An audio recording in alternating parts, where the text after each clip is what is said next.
Bismillahirrahmanirrahim. Dari akun Ahmad Maulana. Assalamualaikum Ustaz. Waalaikumsalam warahmatullahi wabarakatuh. Saya mau bertanya, boleh tidak? Boleh. Namanya bertanya ya. Wah, belum tentu dijawab kan? Minta tolong dengan sangat dijawab ya Ustaz. Baik. Apa hukum membaca Al-Quran tidak pakai irama? Dan adakah dalil yang menekankan membaca Al-Quran harus dengan irama? Mohon penjelasannya Ustaz. Terima kasih. Baik. Apa itu irama? Irama adalah Roma. Roma adalah irama. Kan? Irama itu suara yang mengandung nada. Ya kan? Suara yang mengandung nada. Singkatnya begitulah. Bila kita bicara tentang suara yang bernada, apa kaitannya dengan Al-Quran? Maka kita bisa turunkan nanti, ambil satu hadis dulu, satu hadis. Kita tuliskan dulu ya, supaya kuat referensinya. Boleh dicek nanti ya, boleh dicek. Rawinya namanya Al-Bara. Al-Bara. Ya, Al-Bara bin Azib. Ditemukan di Ibnu Majah misalnya. Nomor hadis 1342. Di Al-Bukhari ada, tapi muallaq sifatnya, dan nanti mausul juga di beberapa hadis yang lain. Perhatikan baik-baik. Langsung saja qala Rasulullah sallallahu alaihi wasallam. Perhatikan kalimatnya. Zayyinul Qur'ana bi aswatikum, atau kama qala Rasulullah sallallahu alaihi wasallam. Baguskan bacaan suara-suara kalian itu saat membaca Al-Quran. Baguskan suara kalian itu saat membaca Al-Quran. Zayyinul Qur'ana bi aswatikum. Baguskan bacaan Quran itu melalui suara-suara kalian. Intinya demikian. Fa inna husnas sauti yazidul Qur'ana husna. Karena bagusnya suara itu bisa berdampak juga kepada bagusnya penerimaan dari ayat-ayat Quran yang didengar. Jadi kalau suara yang digunakan untuk membaca itu bagus, baik, maka terdengarnya pun enak.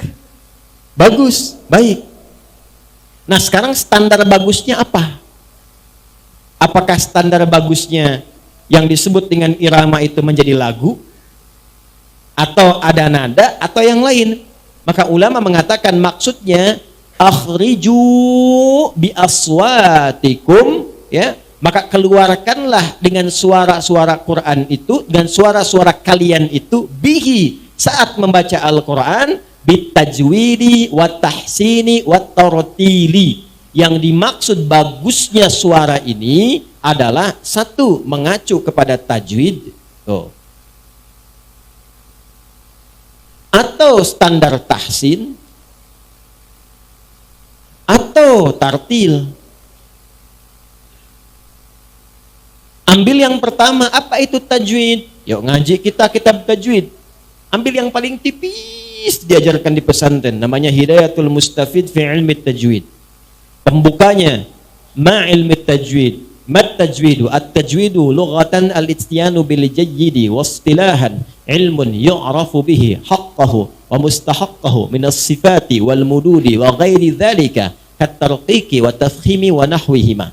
Ma ghayatu ilmi at-tajwidi ghayatuhu bulughun nihayati fi itqani lafdil qur'ani alamatul luqiyya min al-hadrati nabawiyyati afsahiyyati wa qila ghayatuhu sawnil lisani 'anil khata'i fi ita'i kitabillahi ta'ala.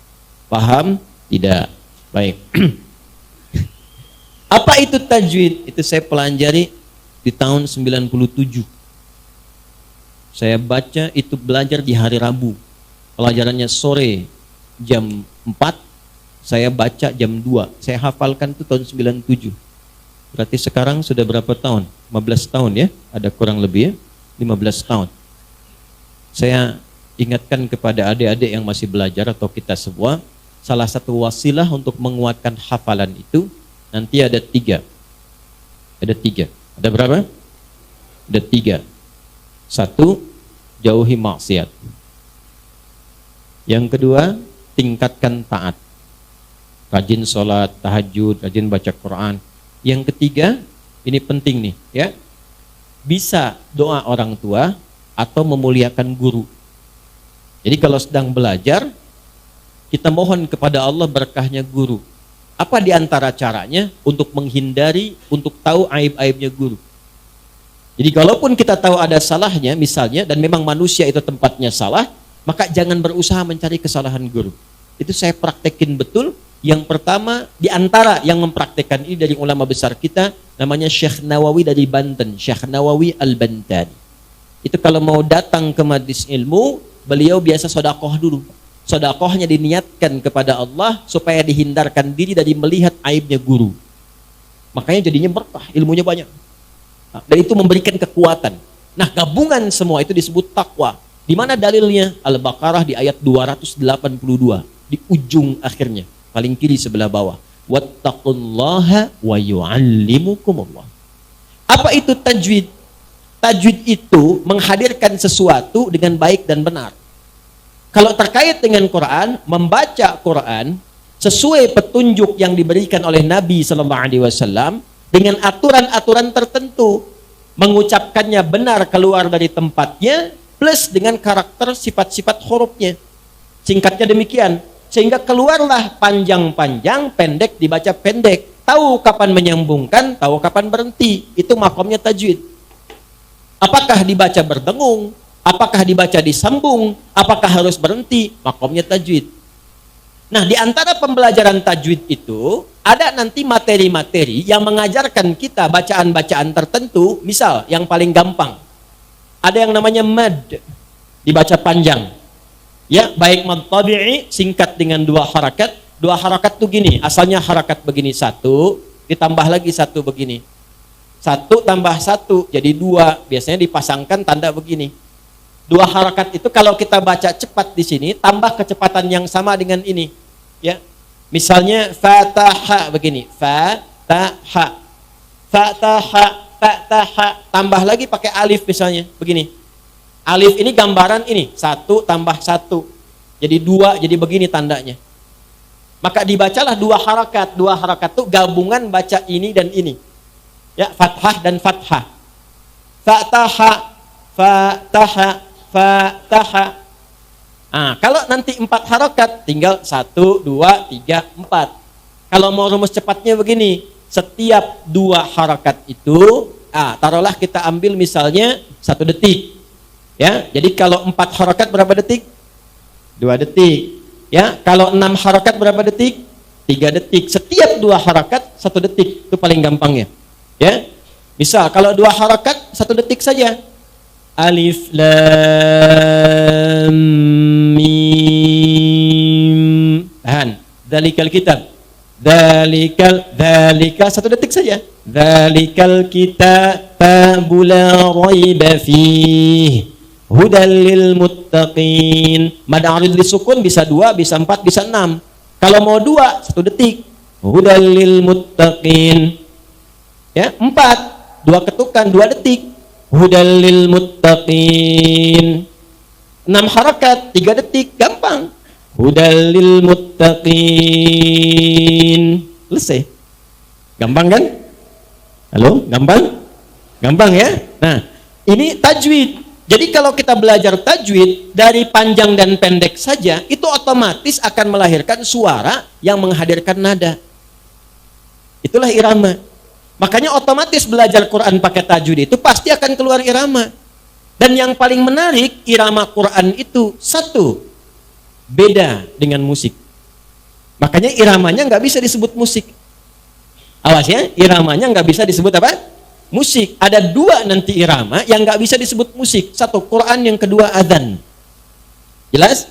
Karena itu musik sudah ada di zaman jahiliyah. Jangan salah. Sudah ada.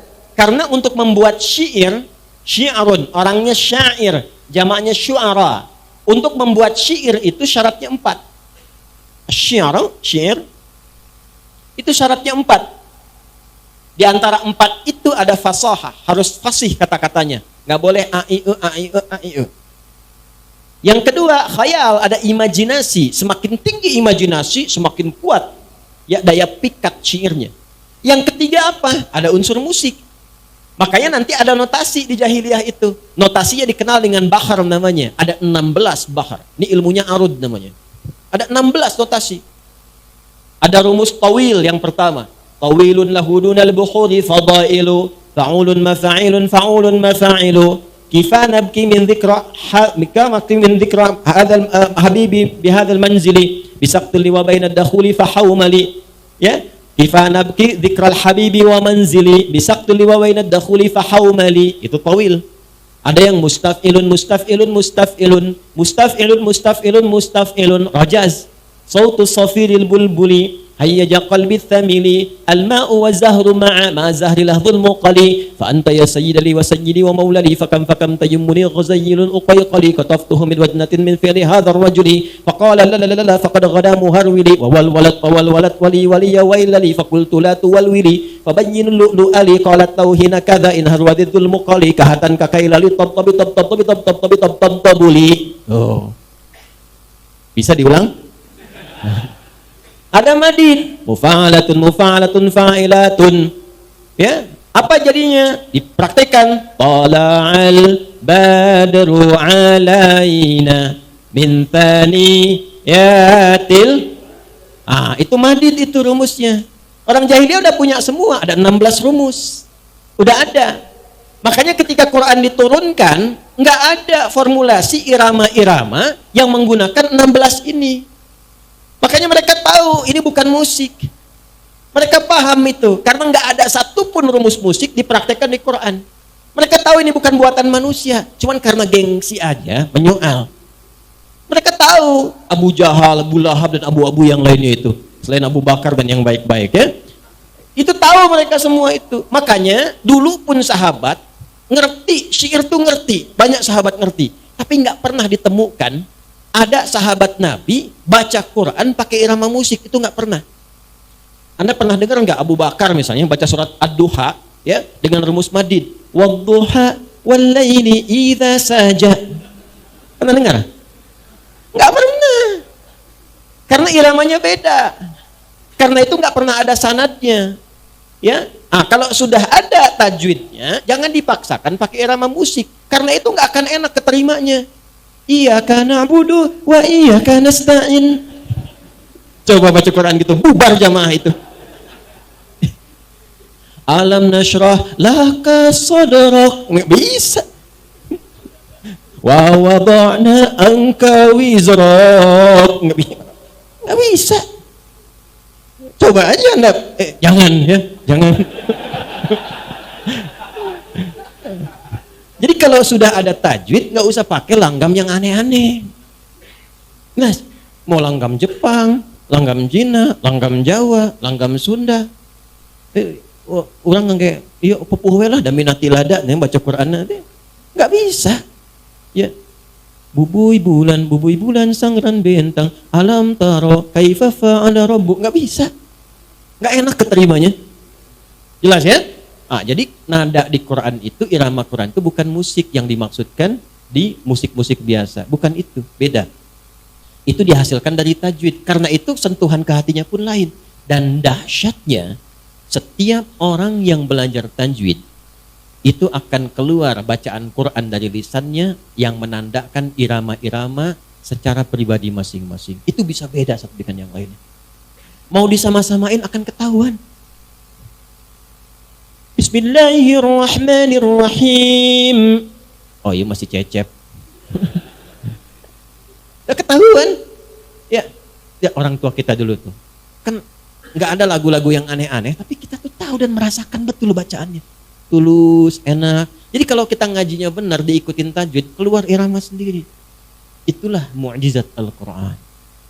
Jadi nggak bisa ditiru siapapun. Alhamdulillahi Rabbil Alamin Ar-Rahmanir Rahim. Siapa itu? Sudais, Ustaz Adi. Ya, jadi kita udah bisa, oh ini Ausi ini Al-Affas ini. Oh ini Sudes, ini Surem. Udah ada cirinya sendiri gitu. Dan jadi pribadi aja. Karena itu kalau baca Quran, ikut tajwid, jangan ikut lagu. Itu telinga saya tuh sering kali panas kalau jadi makmum. Sering kali panas tuh, tapi nggak bisa dikucek. Ya, kalau imam lagunya bagus emang, cuman tajwidnya merantakan. Iyyaka na'budu wa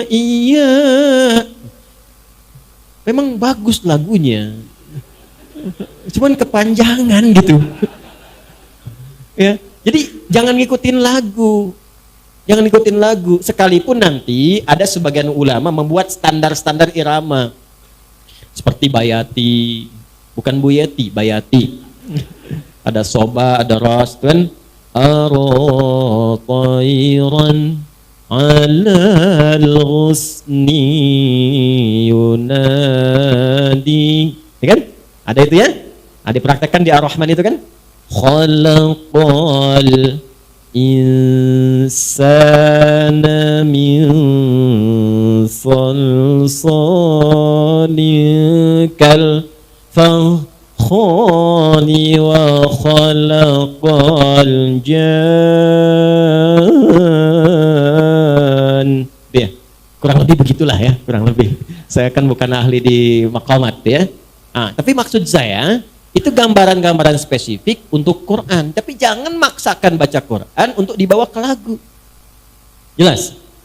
Karena itu di era Islam, ketika Islam datang memberikan pencerahan dan perubahan, lagu-lagu yang tadinya inspirasi-inspirasi kosong, jadi orang jahiliyah tuh biasa, kalangan para syair, syu'ara itu ada yang datang ke lembah-lembah cari inspirasi, sehingga lupa dengan anak, lupa dengan kegiatan yang lain, untuk dapat imajinasi aja lirik-lirik tertentu, sehingga meninggalkan kegiatan yang pokok. Itu dicela oleh Quran, tidak dibenarkan. Ya, maka turun Quran surah Asy-Syu'ara ayat 227 itu. Wasyu'ara'u yattabi'uhumul ghawun alam tara annahum fi kulli wadi yahimun. Seringkali mereka mencari inspirasi datang ke lembah-lembah. Cuman sayang meninggalkan banyak kegiatan yang positif. Kalau diadopsi sekarang nggak usah ke lembah, kadang-kadang gelapin lampu semua, nyalain lilin satu cari inspirasi, tapi sholat ditinggalkan, anak lupa dimandiin, tuh kan? Dan sebagainya dan sebagainya. Nah itu yang tidak diinginkan. Maka dirobahlah dalam nanti peradaban Islam, irama-irama musik tadi dialihkan kepada yang disebut dengan nazam. Maka nazam disertakan kepada disiplin ilmu. Apa diantaranya? Di bahasa ada namanya Alfiyah. Alfiyah Ibnu Malik itu yang paling terkenal 1002 bait. Rumusnya masih sama, yang rajaz, mustaf'ilun, rajaz muzdawaj namanya. Tapi dibawa untuk menghafal kaidah bahasa Arab. Kalamuna lafdun mufidun kastaqim wasmun wa fi'lun thumma harfunil kalim wahiduhu kalimatun wal qawlu am wa kilmatun biha kalamun qad yu'am bil jarri wat tanwini wan nida wa al wa musnadin lil ismi tamyizun hasal bita fa'alti atat wa ya if'ali wa nun iqbalanna fi'lun yanjali. Kalau kita hafal ini, pakar di bidang nahwu dan saraf. Ada alfiyah di bidang hadis. Ada alfiyah, ada nanti syatibiyah. Itu nawamat semua itu untuk menghafal kaidah-kaidah tajwid. Nah, itulah di masa era Islam. Begitu mulai ditinggalkan khazanah pengetahuan itu, menjauh dari Quran, jauh dari hadis, orang dulu baca hadis itu jadi kurikulum hidup. Aduh, saya gelisah, iman saya itu naik turun terus, gimana supaya naikin dan nggak turun? Maka bacalah kemudian kurikulum hadis. Yang dicari di Al-Bukhari itu bukan cuma 1-2 hadis. Buka topiknya, Kitabul Iman, kitab yang kedua, topik yang kedua tentang iman, 57 hadis. Dipelajari semuanya, sehingga iman naik lagi. Pencari ilmu, baca topik nomor 3, Kitabul Ilmi. Itu caranya. Jadi cara orang berinteraksi dengan hadis itu, membawa hadis sebagai kurikulum kehidupan. Anda pebisnis, kenapa nggak mengeluarkan hadis-hadis tentang bisnis? Anda pelajar, kenapa nggak mengeluarkan ayat-ayat hadis-hadis tentang ilmu? Al-Bukhari itu sebelum menampilkan hadis, ayatnya dulu. Ayat, hadis, ayat, hadis, ayat, hadis. Nanti prakteknya lihat di sirah. Makanya kita itu lengkap, nggak ada celahnya sama sekali. Begitu itu ditinggalkan, ngajinya satu, itu pun nggak jadi kurikulum hidup. Babnya diniat aja, innamal amalu binniyat, innamal amalu binniyat. Sampai di situ. Kita ini siapa? Sebagai seorang ayah, saya tanya jujur aja malam ini. sebagai seorang ayah, pernah nggak mengeluarkan ayat-ayat bimbingan tentang menjadi ayah yang baik? Katanya pengikut Nabi, pernah nggak mengeluarkan hadis-hadis Nabi tentang ayah? Pernah nggak mengeluarkan ayat-ayat dan hadis tentang bagaimana tanggung jawab seorang anak terhadap orang tuanya? Ya bagaimana mau soleh kalau petunjuk kesolehan itu nggak pernah dibaca? Bagaimana mau benar kalau kebenaran itu nggak pernah dihadirkan? Harusnya baca, pahami, amalkan. Itulah muslim. Karena itu disebut muslim, tunduk, patuh. Pada apa? Pada ketentuan. Ketentuan siapa? Allah. Ada di mana? Quran. Penjelasnya di mana? Hadis. Makanya syahadat kita dua paketnya. Asyhadu an la ilaha illallah wa asyhadu anna Muhammadan Rasulullah sallallahu alaihi wasallam. Begitu caranya. Begitu ditinggalkan itu balik lagi. Makanya yang tadinya maqamat, nazamat untuk ilmu, balik lagi begitu diambil oleh barat jadi notasi musik lagi. Notasi musik lagi. Dibawa ke Persia. Jadi apa di Persia itu? Jadi do re mi fa sol la si do, dal ro mim fa sod lam si dal. Itu dari Persia, dari khazanah Islam. Ketika diambil kemudian ke barat, dikembangkan di barat, kan barat punya tipikal, keimanan kan belum ada. Dikembangkan dengan intuisi saja, maka jadi notasi lagi. C D E F G A B C G A B C D E F is G D E F is G A B cis D A B cis D E F is gis A F is gis A B cis dis E B cis dis E fis gis ais B fis gis ais B cis dis ais cis dis ais fis gis ais bis cis. Saya hafal. Cuman apakah main musik bisa? Tidak. Megang gitar? Bisa, megang. Main? Tidak. Gitu. Karena memang saya bukan di situ dan tidak terlalu suka saya. Ya, karena gelombangnya nggak sama dengan Quran. Gelombangnya nggak sama. Tapi ada kebutuhan riset untuk mengetahui hukum sehingga bisa membedakan mana yang dibolehkan, mana yang tidak. Ini yang boleh, oh ini yang digunakan. Ini yang tidak boleh, jangan dilakukan. Kapan jadi boleh, kapan jadi tidak. Dalilnya mana, alasannya apa, kaidahnya apa, sehingga keluarlah produk hukum. Itu kepentingannya. Halo? Wah ya. Jadi saya kira terjawab ini ya. Nah, jadi yang paling dipentingkan itu adalah irama yang dimaksudkan memperbaiki bacaan dari segi tajwid. Tahsin, ya, tahsin, bagusnya bacaan secara benar disampaikan. Tartil terukur sesuai dengan hukum-hukum, kapan dibaca panjang, pendek, waqaf, ibtida, ya, dan seterusnya. Itu yang dimaksudkan. Adapun nanti irama akan muncul dengan sendirinya yang menyesuaikan dengan kepribadiannya. Makanya ketika keluar bacaan Quran itu dahsyatnya. Itu bisa menjadi syifa untuk pribadinya dan rahmat. Rahmat memberikan ketenangan, syifa memberikan kekuatan dan kesembuhan. Jadi kalau rajin baca Quran, rajin ya, sesuai tajwid, yang pertama Allah akan berikan kelapangan pada hati kita. Makanya orang ahli Quran itu hatinya cenderung lapang. Nanti manfaatnya itu akan dibawa mudah menerima ujian-ujian hidup.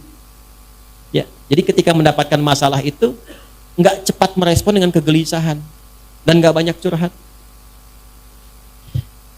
Miftahul Jannah masjidna menit tebihnya tulis gitu. Buat apa dituliskan? Kan udah ada odong-odong depan. Naik selesai. Ya, tapi kalau kita lapang, enak kita terima apapun itu. Wajar, kesulitan itu wajar. Ya. Tapi tidak wajar menjadikan kesulitan sebagai keluhan karena itu bukan solusi. Jelas? Oke, itu ya. Yang kedua syifa. Syifa itu penyembuh. Ya, penyembuh pertama itu bagi penyakit hati. Hati itu ada penyakit. Kalau penyakit fisik disebut dengan daun, obatnya dawa. Penyakit hati disebut dengan maradun. Fi qulubihim marad. Fazadahumullahu marad. Marad itu apa contohnya? Kalau penyakit fisik itu pusing, mual, sakit luar. Kalau penyakit hati riya, sombong, dendam, iri hati. Makanya irinya iri hati. Saya belum pernah temukan iri akal. Iri hati. Itu yang dijaga. Bagaimana cara satu obatnya? Meningkatkan ibadah. Yang paling potensial bisa digunakan adalah dekat dengan Al-Quran. Makanya orang ahli Quran tuh lembut gitu. Melihat orang tuh bi'ainir rahmah, dengan pandangan kasih sayang. Ya, jadi kita melihat orang tuh selalu ada peluang taatnya gitu. Saya tuh kadang juga suka minta maaf pada orang-orang yang mungkin pernah menyakiti. Kalau cara saya merespon mungkin kurang baik. Ya. Kenapa? Karena sepanjang berkehidupan dia masih punya hak untuk menjadi soleh. Dan jangan hambat itu. Sepanjang dia hidup, kita hidup, beri jalan untuk berbuat baik. Walaupun itu pilihan bagi yang bersangkutan. Minimal hisab kita diringankan. Ya, saya tidak ingin ditanya di akhirat nanti, kenapa kamu cela dia? Ya kan? Padahal dia saya biarkan mencela kamu supaya kamu memaafkan dia, dan dengan maaf itu ada doa untuk dia. Mungkin demikian. Jelas ya?